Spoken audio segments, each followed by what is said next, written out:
Hey guys, welcome to the channel today. Today I am answering my, I guess, second most asked question I get asked on streams. Well, actually, maybe third. Second is why you're so bad at the game. But the third question is, should I play this game?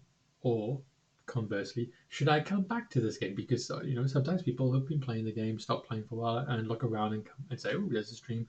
Have a look at what the person's doing and look and ask. So, should I play this game? Should I come back to this game? Well, for the second question, it depends a little bit why you quit, obviously. Like if you quit 3 weeks ago, the game is still the same as it was 3 weeks ago, right? It doesn't change that fast. But in principle, should you play the game? I think so personally, because the game is actually in a slightly weird place. It's not in a place where they're going to be super innovative. They're not going to bring out loads more game modes. They have got plenty of game modes as it is, right? We have conquest mode, which runs for 2 weeks every few weeks or so. We have Grand Arena, we have Normal Arena, we have Fleet Arena. These things are running almost all the time, right? Be it basically miniature wars with each other, ship only, character only, right? We have events running relatively often. So if you're in a guild, you've got raids running all the time. You pick which one you're doing. We do to create Dragon Raid, but you're you're running raids all the time. Territory wars. We had territory battles just finished today, um, as the guild events that run. Basically, it's if I get this right, is it 3 territory wars a week or a week long territory battle? I forget the exact order of them, but there are events constantly for new characters and new bits and bobs, right? Be it new to the game, like for example this one here. I already have a Sokatano Fulcrum, so this is blocked out for me. You have too many shards. No, but they constantly have bits coming. These are not necessarily hard, to be clear, right? But they exist. You know, they're constantly bringing them out, constantly bringing it through. So if something, firstly, if you want something where you can play it a bunch, the game has a bunch of stuff you can play, right? Is the game going to bring out um, anything super new right at this point?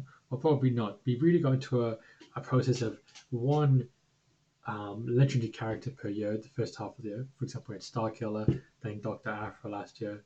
Then we had, no, we had Dr. Aphra this year. We had Starkiller the year before. Then we have one like epic character. So, like last year was Grand Inquisitor, which you can see there. This year is Cal Kestis, of course, from the game Jedi, Fallen Order, and Survivor. And then we have one Galactic Legend. Last year, Jabba the Hutt.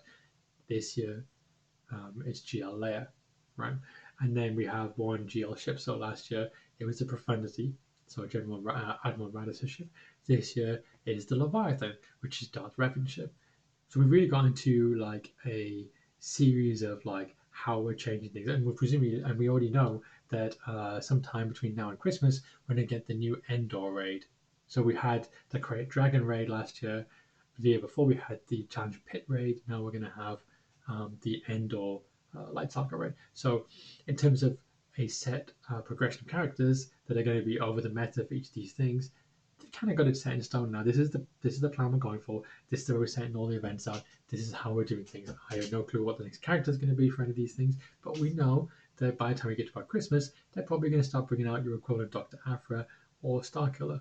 We're going to get some characters progressively over a few weeks before that, and then they'll bring out, boom, here's a new character. So like last time we had Hondo, and we had Santa Staros, and BT1 and Triple Zero. The year before we had Mara Jade, and we had Cal Katan, and so on and so on. So they will bring out new characters lined up for this.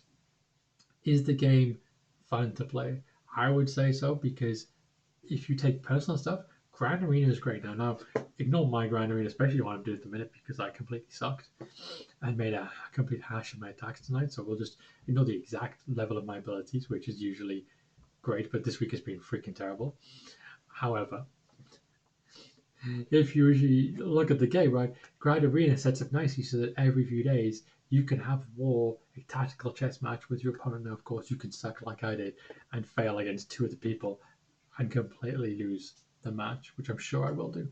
Um, but on the flip side, um, if you don't like this kind of war territory type thing, you can just do one match, get 60 points for your one match, lose the fight, still get your crystals, not as many crystals, but you still get crystals, and you can focus on, say, Territory Wars. Now, Territory Wars is a guild versus guild equivalent of Grand Arena, right? So, like, you all set your defense on one side, you attack the other side. It's great, right? So it's basically like war in Marvel Strike Force. If you play Marvel Strike Force, it's a bit like war in that, with the shield Harry carriers representing their planet Scarif. Is it Scarif? No, it's oh, I'm sure it's going to come to me later. Wherever Ray is in episode 7, it might actually be Scarif. I'm just getting confused. I'm sure someone in the comments can tell me which planet it is because I forget which planet it is. Anyway, and you set your defenses a little bit like you do in Marvel Strike Force, and your opponent does too. You can't see it yet um, because of that. Of course, we've got raids too. Again, a little bit like raids. And then eventually we've got conquest mode, which is up here, which is like a map, like which you go across. You pick your fights, you pick your choices. The whole game is set up to play as much as you like. And basically, it's really designed now to, so long as you don't want to be like right at the top, to play at your own speed, to play at your own level, like how you're going to go, how you're going to do it. Now, is the game amenable to jumping straight to the top? No, because I don't think any amount of money at this point can jump you straight to the top now, because there's no way you could buy the stuff quick enough to make a significant difference. But in one sense, that's great, because instead you can now just take your time and you go to the journey guide once you've got past your initial bit of the game. And you go, okay, I'm a player that's, say, 500,000 GP.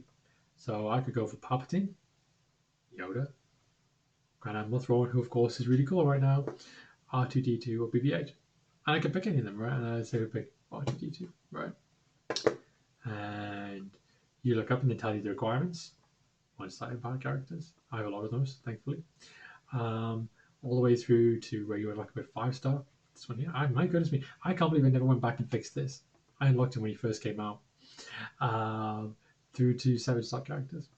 You want R2D2? You spend a little time, get R2D2, BB-8, the same, Thrawn. Any of these characters, basically, you can now pick, aim for, and just go and get. There's nothing stopping you from getting any of these characters. The only character that's difficult to get right out front is Leia, because 2 of the characters of it you need Captain Drogon, this guy here, and Scout Trooper, this guy here. They're currently unfarmable.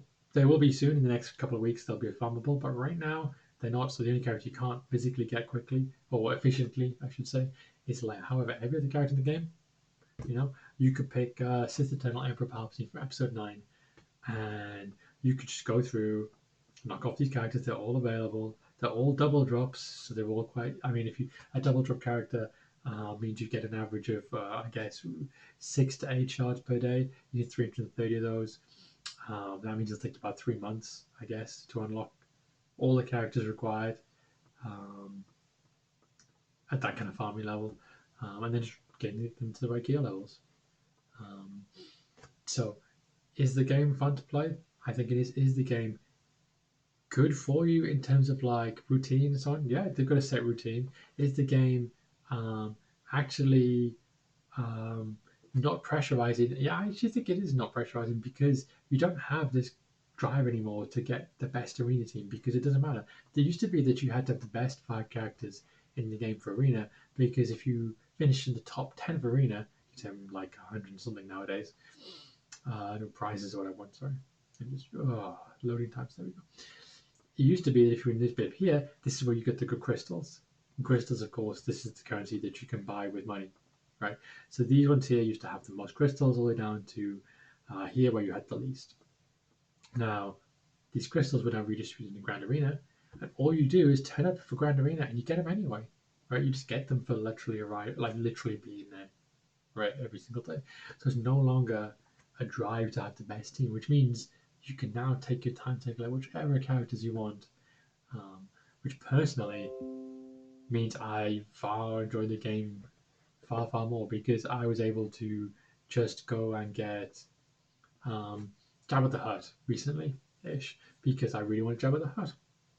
Then I went and got Grand Inquisitor because I need him to get Reaver shards, and now I'm going to get Galactic Legend Leia rather than going for Lord Vader or Emperor Palpatine, because I prefer Leia as a character. They're all good characters, so it doesn't really matter which one I get, So, as I said, overall question I get asked a lot: should you play the game if you're brand new to it? If you like this style of game, the whole like 5v5, half like an old-fashioned Final Fantasy game in terms of the fighting. Yeah, if you like hero collector games, yeah, I mean it's quite amenable to collecting. I would also say as well that mods on their own are like another whole other sub game, right? Like having all the mods, the right slicing of the mods, like on the right characters and all that kind of thing. It's a little bit of like thing on its own to be maximizing those little pieces that are difficult to work on. So it's like a game within the game. Honestly, mods. If you do well at modding, you'll do even better with the normal game.